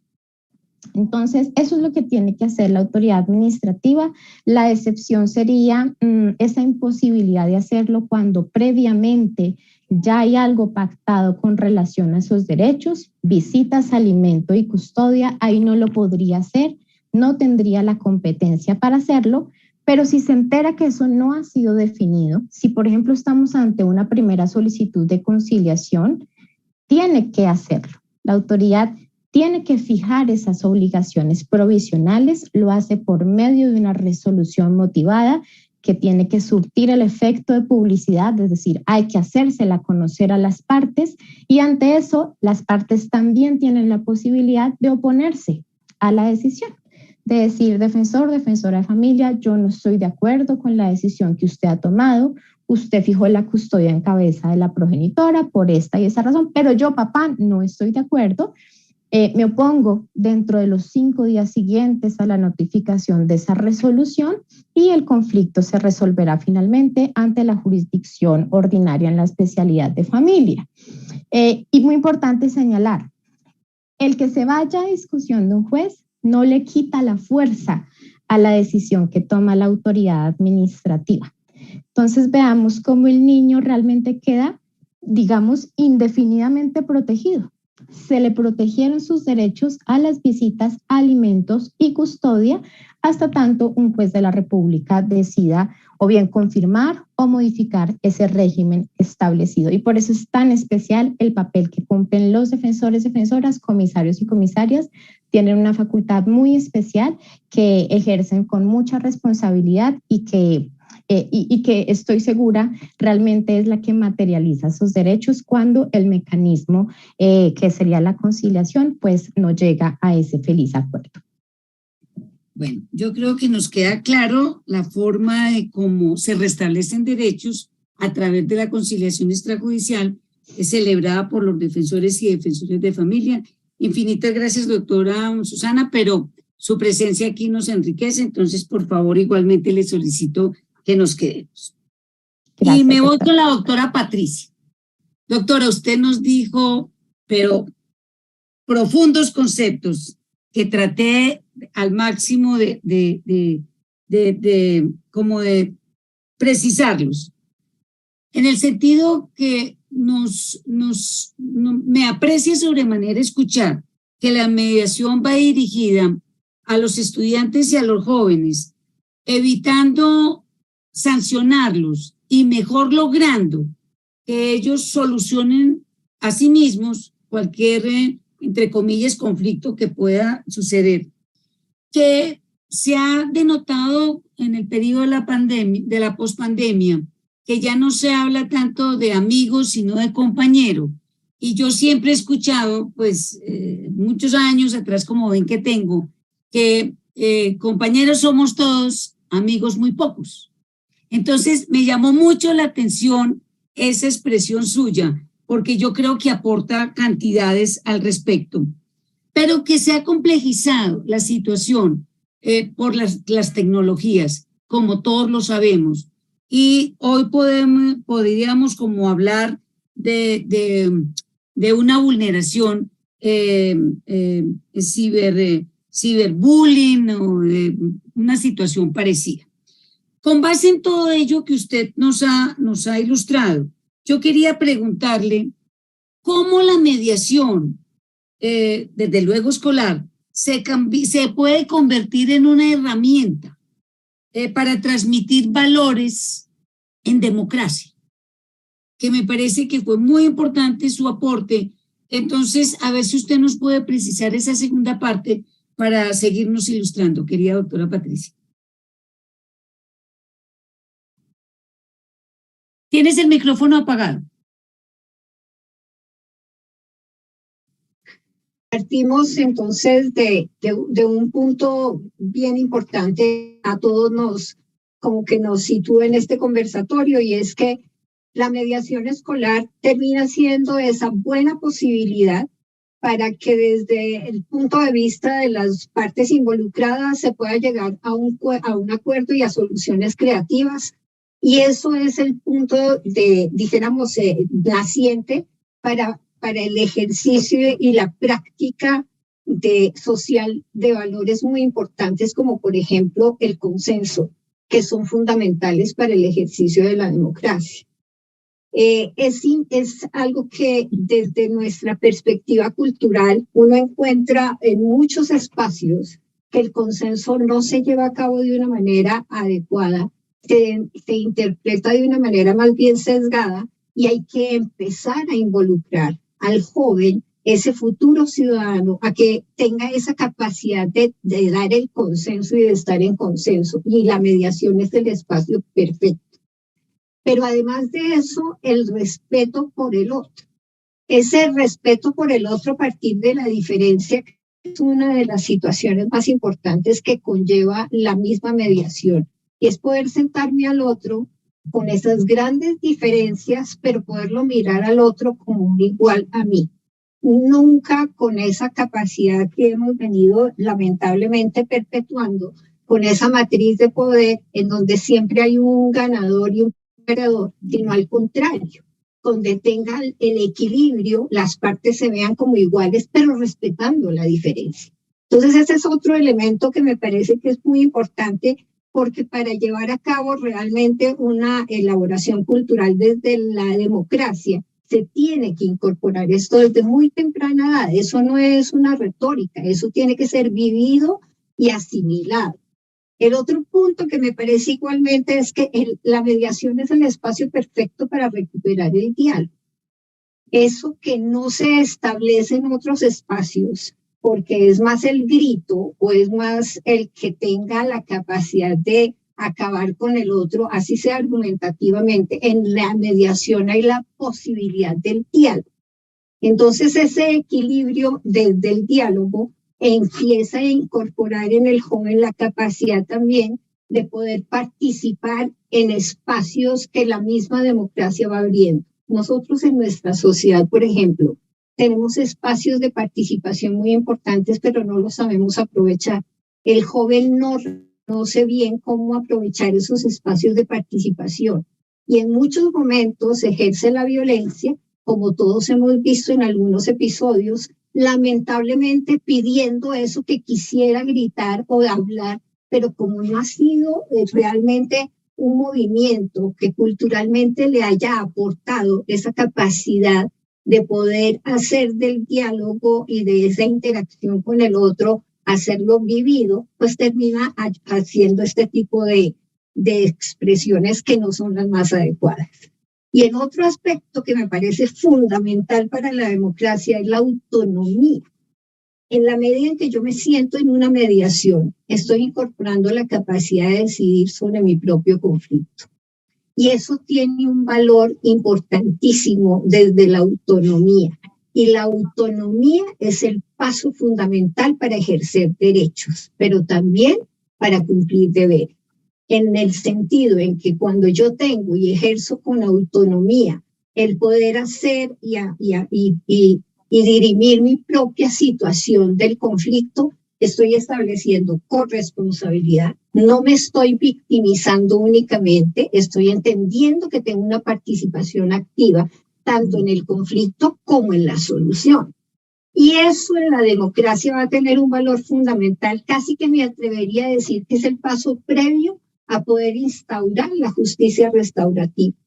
Porque cuando hay esa capacidad cognitiva en donde yo ya tengo otra postura social frente al otro, cuando llega la justicia restaurativa lo asimilo con el compromiso y la responsabilidad social que implica. Y no como simplemente se está esperando, lamentablemente, que sin tener estos cimientos, pues se aboca la persona a la justicia restaurativa y no hay una concepción clara desde el ámbito sociológico, ni siquiera se incorpora a la comunidad. Entonces me parece que una de las cosas muy importantes es lograr identificar en la mediación escolar como ese punto de partida. ¿Qué tipo de ciudadano estamos queriendo? ¿Cuál es el perfil de ciudadanía que queremos buscar?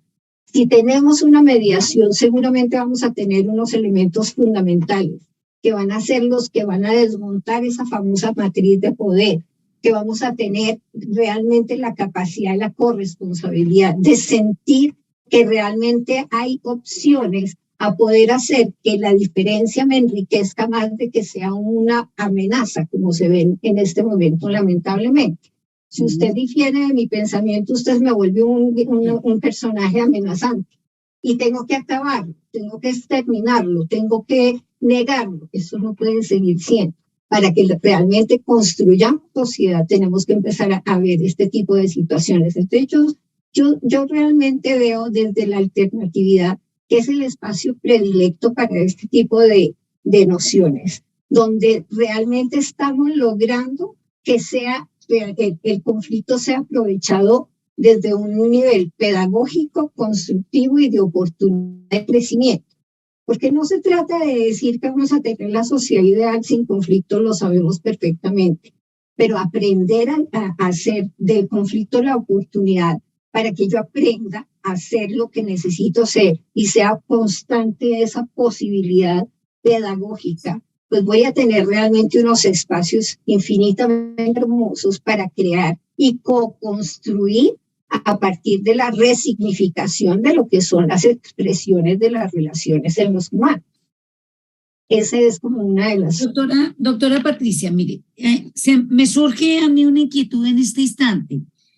Y en esa gran experiencia que usted tiene en la mediación escolar, ¿está establecida dentro de los reglamentos, dentro de los, bueno, de todo lo que rige dentro de la escolaridad, está establecida la mediación como un paso previo para que sea aplicado para la resolución de un conflicto?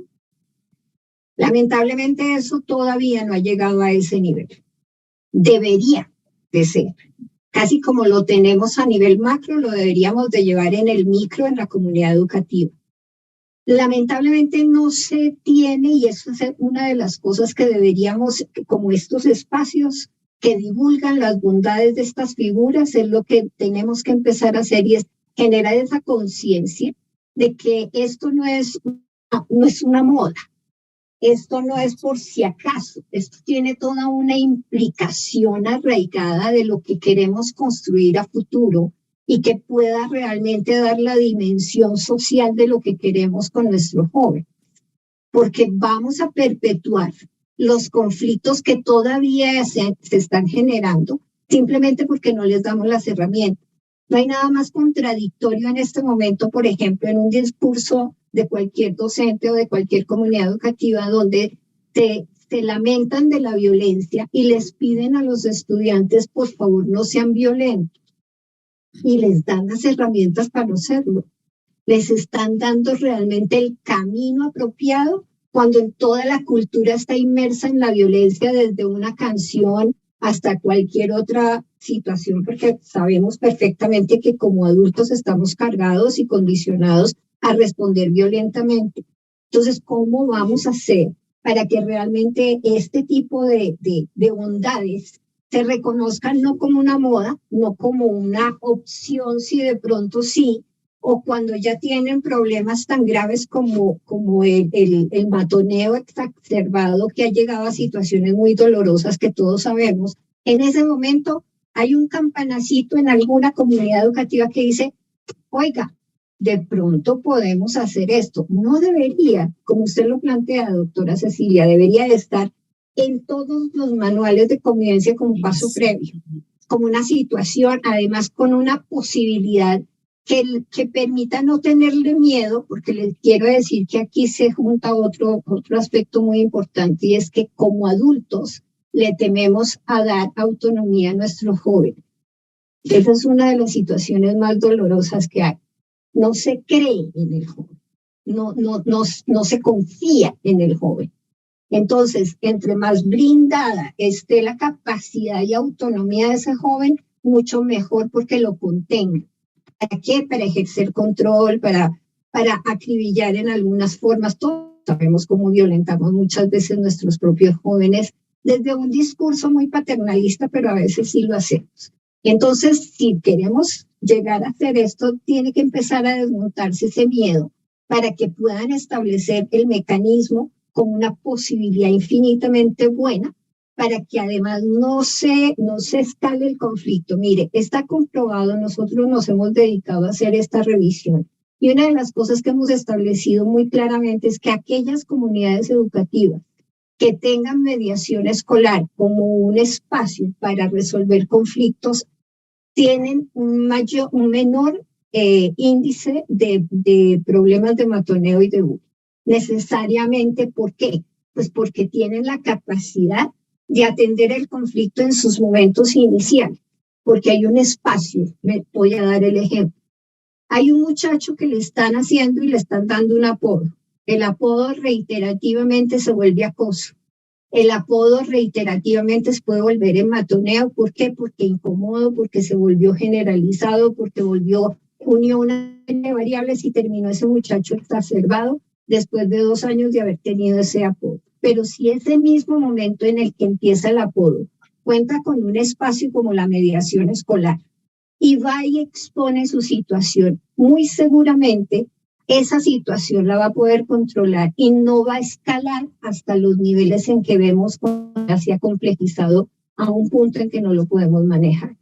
Entonces, se ha visto que todas estas comunidades educativas que cuentan con este tipo de espacios alternativos para resolver los conflictos son comunidades que tienen un índice de matoneo muy bajo frente a otros. Y ahí es donde, por ejemplo, deberíamos de ver por qué no se tiene como una instancia previa para cualquier situación. No, perfecto. Yo creo que aquí vamos a sacar grandes conclusiones y pienso que para María Mercedes verdaderamente le queda una tarea profunda, absolutamente profunda, de poder intervenir ante la sociedad educativa colombiana, ante las autoridades educativas, porque creo que es el momento verdaderamente de poder introducir la mediación como un nivel para que verdaderamente se cumpla y que quede pero establecido dentro de los manuales de estudiantiles. Y creo que termino esta ronda para luego darle paso entre ustedes primero y después si María Mercedes tiene alguna pregunta al respecto, con el doctor Héctor Iván, diciéndole, doctor Héctor Iván, que a partir de hoy voy a copiarle una expresión, con el permiso suyo, desde luego, con fieles testigos acá, que la justicia restaurativa es una teoría diversa de la justicia. Me parece que es profunda la expresión, absolutamente profunda, y cuando usted hablaba de la mediación, igual dentro como mecanismo dentro de la justicia restaurativa, que el mediador debía tener unas cualidades, unas calidades especiales para poder lograr, sin imponer nada, pues de que las personas puedan pensar y llegar al mejor acuerdo. Pero nos dijo 2 palabras importantes, que fueron restauración y reparación. Me parece que esas 2 palabras nos enmarcan completamente. Y entonces me nace la pregunta, querido doctor, ¿por qué restaurar en vez de castigar? Doctor. Muchas gracias, querida doctora. La verdad es que estoy sumamente emocionado, conmovido, motivado, contento de escuchar tantas y tantas aportaciones. La verdad es que cuando hablé del mediador, es para romper con esta idea que a nivel mundial se tiene. El mediador en medio de 2 personas y por favor no se golpeen y cuiden el espacio. Y no, a ver, el mediador lo que hace es cuida el espacio a través de diferentes técnicas. Establece el respeto, establece este diálogo, como decía la doctora Patricia. Para llegar a un consenso tienes que llegar a un diálogo y por eso yo hablé de cuidar el lenguaje, porque normalmente se tiene la idea de que son espacios para llegar a platicar. No, son espacios de diálogo para generar un consenso, pero entendiendo lo que es el diálogo, un diálogo estructurado, con una convicción de entrada de escuchar, pero con la siguiente convicción de querer resolver. Pero resolver es otra cuestión que también nos lleva a un análisis. La resolución de un conflicto no es para salir del problema legal ni para atemperar la emoción.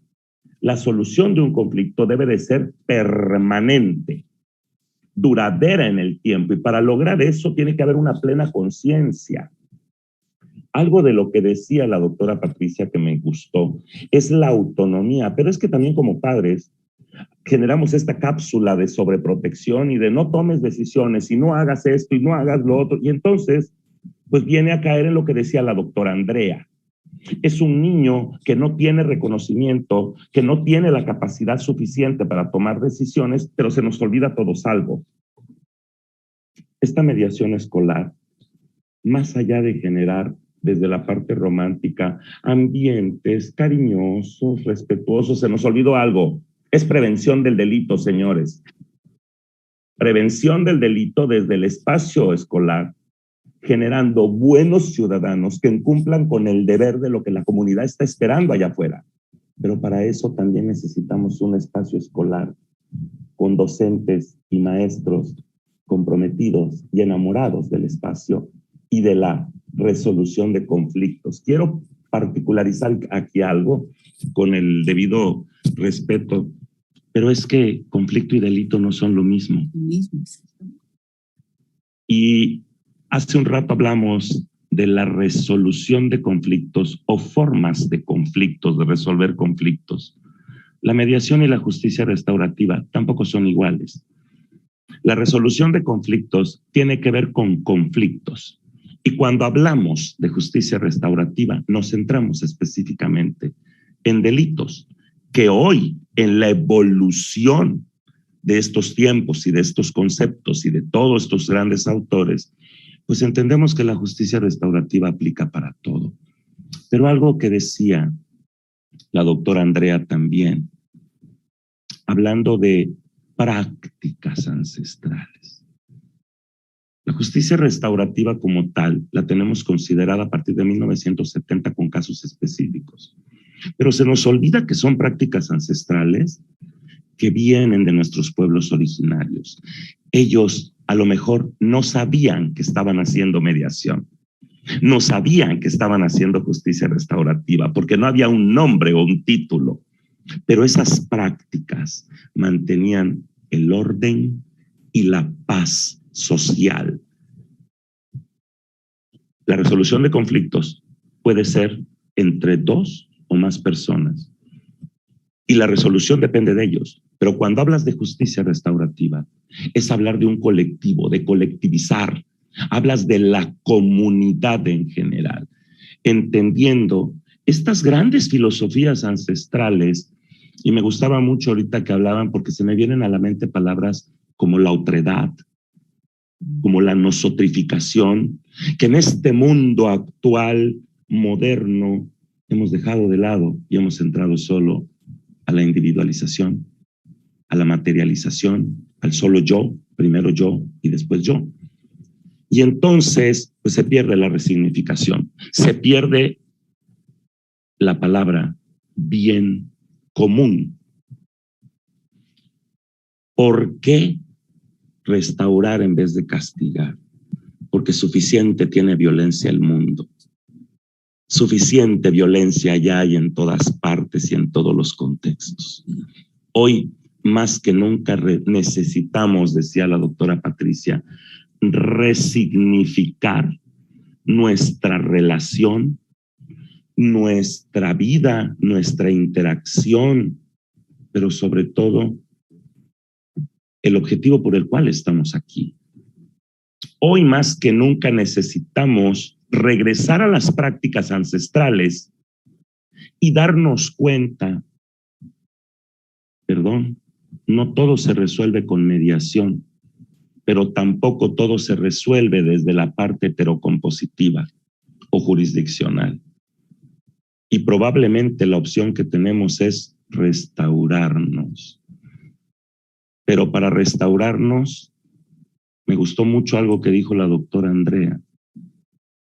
Estas nuevas herramientas, decía la doctora Andrea, para resignificar el conflicto, yo le llamaría algo. Desde la mediación escolar le vamos a enseñar a los niños no solo valores, sino el poder de la resiliencia. Algo que ha matado a nuestras comunidades es quedarnos con el conflicto, odiar, rabia, ira, coraje, y eso lo llevamos a lo largo de nuestra vida y nos convertimos en estos adultos violentos que hoy somos. Entonces, lo que le enseñamos a estos niños es a ser resilientes, a tener la capacidad de transitar más allá del conflicto, a verse frente al otro sin verse como enemigos, sin verse como adversarios, sino verse como otro, igual a mí, que respira, que vibra, que siente. Pero estamos en un mundo competitivo y lo único que nos han generado es competencia. Y en la competencia siempre hay un ganador y un perdedor. Por eso a veces tampoco se entiende tanto o no se entiende el contexto ganar-ganar que establece la negociación. Yo no sé si estarán de acuerdo conmigo, pero ganar, si nos vamos al parámetro del rey Salomón, pues cada quien se va a quedar con la mitad del niño. ¿Y quién perdió? El niño, ¿están de acuerdo? Porque el que muere es el niño. No se trata de ganar lo material y lo tangible. Cuando hablamos de ganar, hay quien gana la libertad, hay quien gana la dignidad, y es que se nos olvida algo. Cuando hablamos de esta protección integral de los niños, niñas y adolescentes, hablamos de estándares internacionales. Nuestros países son parte de una comunidad internacional que han firmado tratados, que han firmado resoluciones, y estamos obligados a cumplirlas, y más allá, sobre todo cuando somos servidores públicos. Cuando hablamos de justicia restaurativa, hablamos de una dignidad del ser humano, la misma dignidad de la que hablan los derechos humanos. Y entonces, si hay una filosofía, si hay un mecanismo que rescata la dignidad de los seres humanos, es la justicia restaurativa. ¿Y saben por qué? Porque reconoce su calidad de humanos y les da voz y les da la oportunidad de intervenir tanto a la víctima como al ofensor, como a la comunidad. Y entonces, yo quiero quedarme hoy con eso. Nuestros niños, nuestros adolescentes, nadie les puede quitar sus derechos humanos. Nadie les puede quitar su dignidad. Y para eso hoy, afortunadamente, contamos con estas herramientas de resolución de conflictos. Llámenlas si ustedes quieren, metodologías, herramientas procesales, nuevas filosofías. Pero lo mejor es que están presentes y que depende de nosotros, señores, visibilizarlas. Hoy tenemos que visibilizar la mediación, la conciliación y la justicia restaurativa si queremos vivir en paz y en orden. Muchas gracias. Doctor, fascinante escucharlo. Creo que la excelencia de ustedes la podemos complementar con el buen manejo del tiempo en aras de cumplirle también lo programado por María Mercedes, no sin antes felicitarlos, decirles que podemos sacar grandes conclusiones que muy seguramente en las memorias van a quedar plasmadas, pero quiero decirles que saco 2 o 3 grandes, como no dejar escalar el conflicto escolar, me parece sumamente importante. Entender que la mediación debe ser obligatoria como parte de un manual de convivencia escolar. Me parece que es una gran conclusión que podemos sacar del Congreso, que el mediador, el conciliador y aquel juez que aplica la justicia restaurativa debe tener un perfil específico, pero un perfil salido desde el amor, desde su corazón, desde que lo sienta verdaderamente, porque es que hablar de lo que uno no siente es muy difícil. Y voy a terminar simplemente con 2 frases, diciéndoles que la vida de un adulto es la película de lo que fue su infancia y de lo que fue su adolescencia. Entonces, eso es por lo cual debemos velar. Y finalmente, lo último que quería decirles es simplemente lo siguiente, compartir la última diapositiva para decirles, entre tener razón y ser feliz, es mejor ser feliz. Infinitas gracias a todos, reciban mi reconocimiento, reciban mi admiración profunda y el honor de que ustedes me permitieron, especialmente María Mercedes, de poder compartir con ustedes en estos momentos. Mil y mil gracias. María Mercedes, te cedo el uso de la palabra. Muchísimas gracias a todos y a todas por este inspirador panel. Hablaron de cosas muy profundas que como APG Paz y Reconciliación llevamos dentro de nuestros propósitos. Nosotros queremos que los niños, niñas y adolescentes aprendan a resolver sus conflictos, que estén empoderados. No tenemos que esperar a que sean adultos y estén en un divorcio para que aprendan entonces ahí sí cómo es que se maneja un conflicto. Entonces queremos reconocerlos como sujetos de derechos, pero como dentro de esos sujetos de derechos está la necesidad de que ellos sean reconocidos dentro de los conflictos y que puedan tomar las decisiones y entiendan que obviamente la mejor decisión es la no violencia, porque podemos decir no, que es un gana-gana y que hay un gana-pierde, pero en realidad todos perdemos como sociedad si no nos respetamos y si no aprendemos a ser generosos, a ser compasivos y a vivir realmente en valores. Entonces quiero agradecerles inmensamente por este espacio, por su compromiso, porque sé que ustedes han dedicado su vida a esto y tenemos que ser más personas como ustedes que entienden el valor de los niños, niñas y adolescentes, entendiendo los conflictos, empoderándose. Entonces, les agradezco inmensamente por sus vidas, por su dedicación. A la doctora Cecilia Díez por ese compromiso. Yo le dije a ella que ella es una maestra del amor a través del lenguaje, del optimismo, del reconocimiento, y eso se transmite es por el corazón, ¿no? Eso solo el corazón, solo la palabra puede decir lo que el corazón lleva, ¿no? Y se le nota todo su amor y muchas gracias por eso. Al doctor Héctor Iván por ser inspirador, por tener eso tan dentro en el corazón, igual que la doctora Patricia, toda una vida dedicada a estos temas. Andrea, con su compromiso de viajar a Tumaco, de sentir el conflicto desde lo profundo de lo que significa nuestra Colombia y lo que significa ser niño, niña y adolescente en lugares como Tumaco, ¿no? Y obviamente a nuestra compañera del ICBF por todo su trabajo, el trabajo que viene haciendo la entidad y pues lo que queremos es que definitivamente podamos tener esos espacios de reflexión a través de la conciliación, de la mediación, y que entonces sigamos comprometiéndonos, sigamos trabajando cada día